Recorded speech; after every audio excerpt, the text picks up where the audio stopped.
बार बार देखते हैं लेकिन हमारे समझ में। इसके लिए आप लोगों की बहुत सारी कमेंट आ रही थी, ये आपकी पसंद का है और इसे मैं आपको बहुत आसान तरीके से बनाना सिखाऊंगी। बस आप वीडियो को अच्छे से पूरा देखिए और अच्छे से समझिए, फिर आप बड़ी आसानी से प्रिंसेस कट ब्लाउज बना मार्जिन। और मार्जिन लेने से पहले मैं आपको कपड़े का अर्ज बता देती हूँ और कपड़े की लंबाई बता देती हूँ, जिससे आप आसानी से मार्जिन को ले सकते हैं।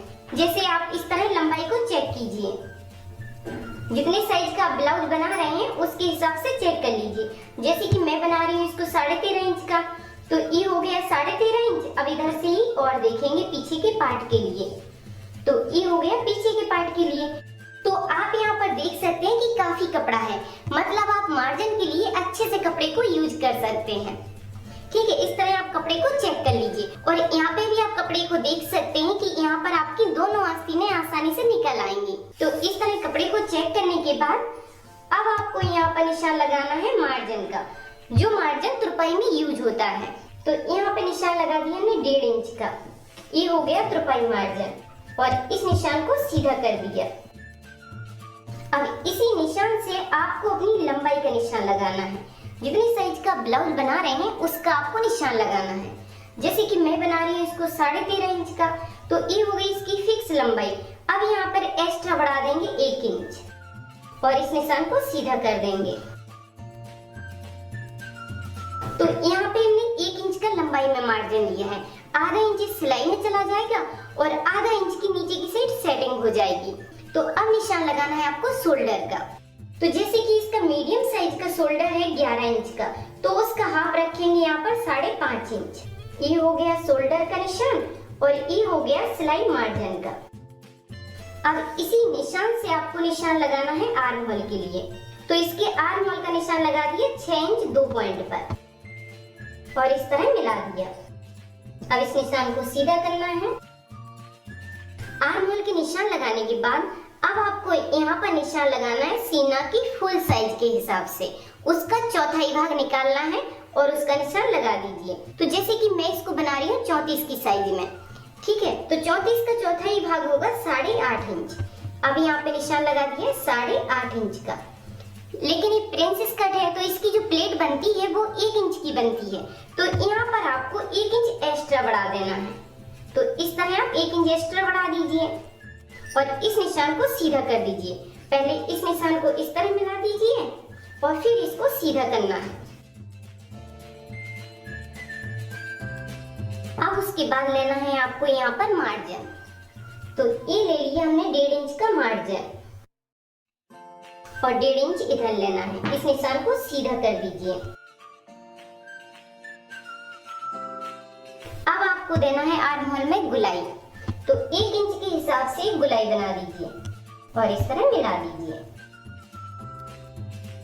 इस तरह आपको मिला देना है। उसके बाद अब आपको निशान लगाना है गले की साइज का। तो इसका गला तैयार करेंगे 2.25 इंच में, तो ये निशान लगाएंगे हम 2.5 इंच पर। 2.25 में ही तैयार हो जाएगा। अब इधर से ही आपको गले की लंबाई का निशान लगाना है। तो इसकी लंबाई अगर आपको रखना है 6 इंच, तो ये निशान आपका आएगा 6.5 इंच पर और यहाँ पे भी आपको 2.5 इंच के हिसाब से निशान को मिला देना है और इस तरह बॉक्स बना लीजिए। अब यहाँ पे आप जैसा शेप देना चाहते हैं वैसा आप अपने पसंद के हिसाब से रख सकते हैं। जैसे कि मैं इस तरह का बना रही हूँ, ये प्रिंसेस कट में बहुत अच्छा लगता है। ठीक है, अब आपको यहाँ पर करना है थोड़ा सा तिरछा, तो इस तरह आप 2 पॉइंट का तिरछा कर दीजिए और ये हो गया आपका सिलाई मार्जिन। तो अब आपको निशान लगाना है टक्स की चौड़ाई के हिसाब से। अब ये निशान आपको कैसे लगाना है इसके लिए मैं उठा लेती हूँ एक पुराना ब्लाउज और आपको डिटेल में बता देती हूँ। अब आप यहाँ पे समझ लीजिए, ये होती है टक्स की चौड़ाई। जितनी साइज पर आती है उसको आप चेक कर लीजिए और उसी के हिसाब से यहाँ पर चौड़ाई पे निशान लगाइए। ठीक है, और ये होती है टक्स की लंबाई। जितनी साइज पे आता है उसको आपको चेक करना है और उसी के हिसाब से लंबाई को रखना है, जिससे आपका ब्लाउज परफेक्ट बनेगा। तो जैसे कि इसका टक्स की चौड़ाई आ रही है 7.5 इंच, तो उसका निशान लगा देंगे हम 4.25 इंच पर। तो इस तरह हमने 4.25 इंच पर निशान लगा दिया है। अब आपको ऊपर से इसका निशान लगाना है। तो ऊपर से निशान आ रहा है 9.5 इंच पर, तो इस निशान को ऊपर तक ले जाएंगे और इस तरह मिला देंगे। अब आपको इस निशान को सीधा करना है, इस तरह सीधा कर दीजिए। उसके बाद अब आपको इस निशान को इस लाइन से मिलाना है, तो यहाँ पे इस तरह कीजिए और इसको घुमाते हुए इस तरह मिला दीजिए। ठीक है, इस तरह आपको इसमें गोलाई का शेप दे देना है। अब यहाँ पर आपको कमर के हिसाब से पहले निशान लगाना है और यहाँ पर चेक करना है कि प्लेट आपकी कितने साइज की बनेगी। तो जैसे कि इसकी कमर है 28 इंच, तो उसका चौथाई भाग आएगा 7 इंच। तो ये हो गई है कमर की फिक्स साइज जो आपको बचा कर रखना है। उसके बाद यहाँ पर देखना है कि प्लेट इसकी कितने साइज की आएगी। तो यहाँ पे बच रहा है कपड़ा 2.5 इंच, तो ये प्लेट बना देंगे हम यहाँ पर 2.5 इंच की। तो ये निशान लगा दिया हमने 2.5 इंच पर और इस निशान को इस तरह मिला देंगे। यहाँ पर प्लेट के लिए तो आपको क्या करना है कि यहाँ पे मार्जिन के साइड कपड़े को बढ़ा लीजिए, जिससे आपकी प्लेट अच्छी आ जाएगी। तो बस आपको प्रिंसेस कट का इस तरह निशान बनाना है और ये आगे का पार्ट अब कंप्लीट हो गया है। अब आपको क्या करना है कि जो मार्जिन बड़ा हुआ है उसको काट कर इसको सीधा करना है। तो इस कपड़े को सीधा करने के बाद अब आपको इसी निशान के ऊपर कटिंग करते जाना है।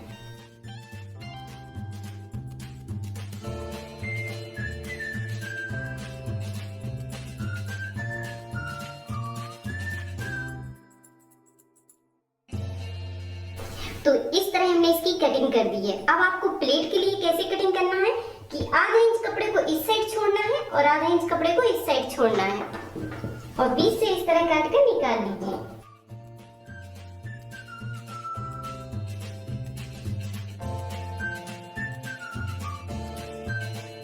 तो इस तरह आपको इसकी कटिंग करनी है। अब हमें कटिंग करनी है पीछे के पार्ट की। अब इसको साइड से रख देते हैं। तो ये कपड़ा जैसा रखा हुआ था ये वैसा ही रखा हुआ है। ये डबल में रखा हुआ है और ये जॉइंट वाली साइड अपनी साइड है। ठीक है, अब आपको क्या करना है कि यहाँ पर तुरपाई मार्जिन का पहले निशान लगाना है। तो जैसे हमने 1.5 इंच उसमें मार्जिन लिया था वैसे ही आपको 1.5 इंच इसमें लेना है। ये हो गया तुरपाई मार्जिन और इस निशान को सीधा कर लीजिए। उसके बाद अब आपको निशान लगाना है लंबाई का। तो ये हो गया 13.5 इंच फिक्स और ये हो गया सिलाई मार्जिन। अब इस निशान को सीधा करना है। तो शोल्डर का निशान लगाने से पहले आप यहाँ पर ले लीजिए हाई हुक का मार्जिन, क्योंकि इसमें पीछे की साइड हम हाई हुक लगाएंगे। तो ये हो गया पीछे की साइड हाई और हुक के लिए। उसके बाद अब आपको निशान लगाना है शोल्डर का। तो ये हो गया 5.5 इंच और ये हो गया सिलाई मार्जिन। अब यहाँ पर आपको शोल्डर का निशान लगाना है आधा इंच कम। तो ये निशान लगाएंगे 6.25 इंच पर। अब इस निशान को सीधा कर देंगे।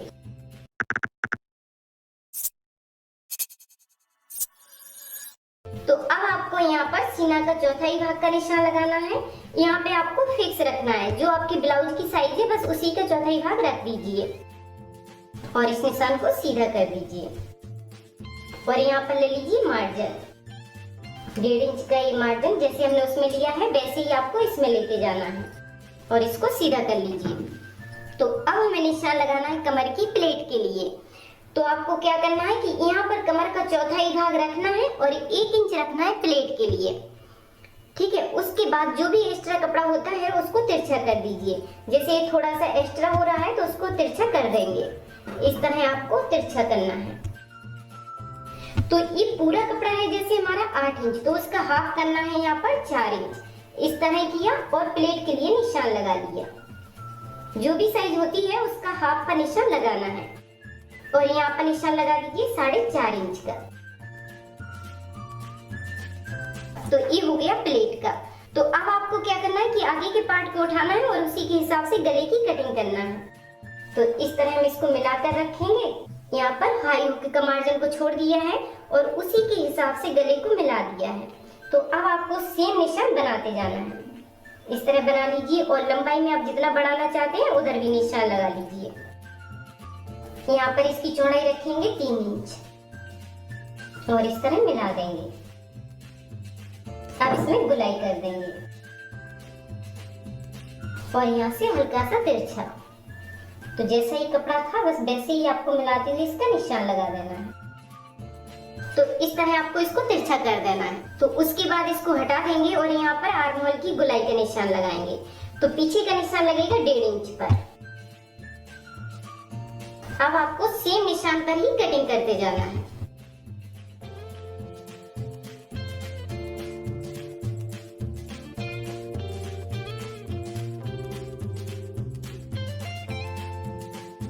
तो इस तरह हमारे पीछे के पार्ट की कटिंग हो गई है। अब मैं आपको आगे के पार्ट को इसको मिलाकर दिखाती हूँ। ये है पीछे का पार्ट और ये है आगे का पार्ट। अब मैं आपको बता देती हूँ कि इसमें जब प्लेट बन जाएगी तो ये आर्म होल आपके इसके बराबर आ जाएगा। जैसे हम नॉर्मल ब्लाउज के आर्म होल की कटिंग करना है वैसे ही आपको पीछे की आर्म होल की कटिंग करनी है। और इसको जब हम बढ़ाकर काटते हैं लेकिन प्लेट के बाद ही बराबर से आ जाता है।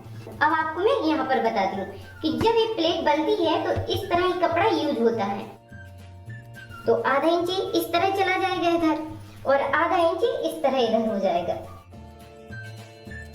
तो जब हम इसको मिला देंगे इस तरह, आधा इंच इसका पकड़ लिया और आधा इंच इसका पकड़ लिया। अब आप आर्म होल को चेक करेंगे तो दोनों ही बराबर से आपके हो जाएंगे। प्लेट बनाने के बाद ये आर्म होल की साइज आपके इसके बराबर आ जाएगी। अब मैं आपको इसके ऊपर रख कर दिखाती हूँ। अब मैं यहाँ पर एक पिन लगा देती हूँ जिससे ये कपड़ा रुक जाएगा। तो यहाँ पर आधा इंच कपड़े को पकड़ना है और इस तरह पिन लगा देते हैं। तो यहाँ पर आधा इंच कपड़े को पकड़ा और यहाँ पे पिन लगा दिया। अब देखिए आप आर्म होल आपका बराबर से आ जाएगा। प्लेट बनाने के बाद ये इस तरह का मिल जाएगा। तो इस तरह आपको आर्म होल की कटिंग करनी है। अब आप आस्तीन की गुलाई के समय बस आपको इतना ध्यान देना है कि जो आपकी आस्तीन की गुलाई है वो आर्म होल में फिक्स आनी चाहिए। वो मैं आपको कई वीडियो में बताई हूँ, आइडिया बिल्कुल सेम रहता है। तो आर्म होल की जब कटिंग होती है तो ब्लाउज के आर्म होल के बराबर से कटिंग होती है, ठीक है। और आर्म होल में उसकी गुलाई को फिक्स किया जाता है, इसलिए आपको इसकी गुलाई इसके बराबर ही रखना है। जो ब्लाउज की गुलाई आती है वही आपके आर्म होल की गुलाई होनी चाहिए। फिर आप देखिए कितना सुंदर आपका प्रिंसेस कट ब्लाउज बन जाएगा और आपको कोई भी प्रॉब्लम नहीं आएगी, क्योंकि जब आपकी आस्तीन सही बनेगी तो इसमें फूलन नहीं आएगी और बहुत अच्छी फिटिंग आएगी। आगे और पीछे के पार्ट की कटिंग करने के बाद अब हमें कटिंग करना है आस्तीनों की। तो इन पार्टों को उठाकर अलग रख देंगे। तो बचे हुए कपड़े को उठा लेना है और उसको डबल कर देना है। इस तरह डबल करने के बाद अब आपको इसको 20 सेंटर से पकड़ना है और इसको फिर फोल्ड कर देना है। तो अब एक कपड़ा हो गया है 4 लेयर का और जॉइंट वाली साइड को अपनी साइड रख लेना है। तो इस तरह आप कपड़े को 4 लेयर में रखिए और अच्छे से मिलाकर दबा दीजिए। उसके बाद अब आपको चेक करना है कि अगर आप तुरपाई वाला बना रहे हैं तो इसमें आपको 1.5 इंच का मार्जिन लेना है और अगर आप इसमें लेस लगा रहे हैं तो आपको नीचे की साइड आधा इंच का मार्जिन लेना है। तो जैसे कि मैं इसमें लेस लगा रही हूँ तो नीचे की साइड मार्जिन लेंगे आधा इंच का। आधा इंच के हिसाब से इस निशान को सीधा कर देंगे। तो ये हो गया नीचे का मार्जिन। अब आपको निशान लगाना है आस्तीन की लंबाई का। तो जैसे कि मैं इसे बना रही हूँ 4 इंच का, तो ये हो गया 4 इंच और आधा इंच ले लेंगे ऊपर की साइड मार्जिन का और इस निशान को सीधा कर देंगे। अब आपको दूसरा निशान लगाना है 2.5 इंच नीचे और इस निशान को सीधा कर दीजिए और यहाँ पर निशान लगेगा मोहरी की साइज का। तो जो भी आपकी मोहरी की साइज है उसका आपको हाफ रखना है। तो जैसे कि इसकी साइज है 11 इंच तो उसका हाफ रख देंगे यहाँ पर 5.5 इंच। ये हो गया मोहरी का। तो यहाँ पे निशान लगाना है आपको आर्म होल की साइज का। तो आर्म होल का निशान लगाएंगे 6.25 इंच पर और इस तरह मिला दीजिए और यहाँ पर ले लीजिए एक्स्ट्रा मार्जिन। तो जैसे 1.5 इंच का मार्जिन हमने ब्लाउज में लिया है वैसे ही आपको 1.5 इंच का मार्जिन इधर लेना है। तो उसके बाद अब आपको इसी निशान के ऊपर कटिंग कर लेना है।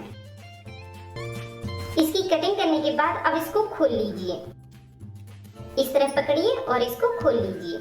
अब यहाँ पर एक साइड 1.25 इंच के हिसाब से गहराई दे दीजिए। इसी लाइन के अंदर आपको गहराई देते जाना है और इस निशान से मिला देना है। इस तरह आपकी आस्तीन की कटिंग हो जाएगी। और अब मैं आपको बता देती हूँ कि यहाँ से मैं 2.5 इंच पर इसको घटाती हूँ। ये कैसे घटाना है आपको अपनी साइज के हिसाब से। अब मैं आपको यहाँ पर ब्लाउज से एग्जांपल दे देती हूँ। तो ये होती है आस्तीन की लंबाई और ये होती है आस्तीन की मोहरी, ठीक है। इसी के हिसाब से मोहरी का निशान लगाया जाता है। और अब आपको यहाँ पर बता देती हूँ, जैसे कोई हैवी साइज का होता है तो कैसे घटानी है। जैसे मैंने इस नॉर्मल साइज में 2.5 इंच पर इसको घटा दिया, ठीक है। अब आप इस तरह चेक कर सकते हैं कि जैसे ये बनकर कंप्लीट हुई है 1.25 इंच पर, तो आपको यहाँ पर आधा इंच एक्स्ट्रा बढ़ा देना है, जिससे सिलाई में दब जाता है कपड़ा, ठीक है। तो जैसे 1.25 इंच फिक्स से बनी हुई, अब यहाँ पर 2.25 इंच इस तरह आप चेक कर लीजिए कि यहाँ पर आपका कपड़ा कितना बढ़ रहा है। तो देखिए ये फिक्स हमारा 2.25 इंच है, तो ये बनकर 1.25 इंच में कंप्लीट हो जाएगी। इस तरह आपको आस्तीन निकालना है। आप किसी भी साइज का बनाएं, इसी तरह निकालेंगे तो आपकी परफेक्ट बनेगी। तो इस तरह आपको आस्तीनों की कटिंग करनी है। अब मैं आपको बताती हूँ कि अब आपको क्या करना है कि ब्लाउज के कपड़े को फैलाना है और इस कटिंग को उठाना है और उस कपड़े पर रख देना है और सेम कटिंग करके निकाल लेना है। अब इस ब्लाउज के पीस को हमने डबल में रख दिया है। अब उठाना है आपको कटे हुए पीस। तो इस तरह आपको कपड़ा डबल में रखना है, उसके ऊपर अस्तर को सेट कर देना है। जैसे कि मैंने इसको सेट कर दिया है कि इसमें ये जॉइंट लगा हुआ है, तो अस्तर भी आपका जॉइंट में होना चाहिए, ठीक है। इस तरह आप मिलाकर रखते जाइए और इसको खुले की साइड रख दीजिए। ये तो यहाँ से कटकर निकल जाएगा और बस सेम इसको काट कर निकालते जाना है और इस तरह आपको आस्तीन रखना है और आस्तीन की कटिंग कर लेना है। तो बस आपको सेम रखना है और इसकी कटिंग करके निकाल लेना है। अब आप बनाइए, ट्राई कीजिए और कोई भी डाउट है तो कमेंट करके जरूर पूछिए। और अगर आप इसकी स्टिचिंग कंप्लीट सीखना चाहते हैं तो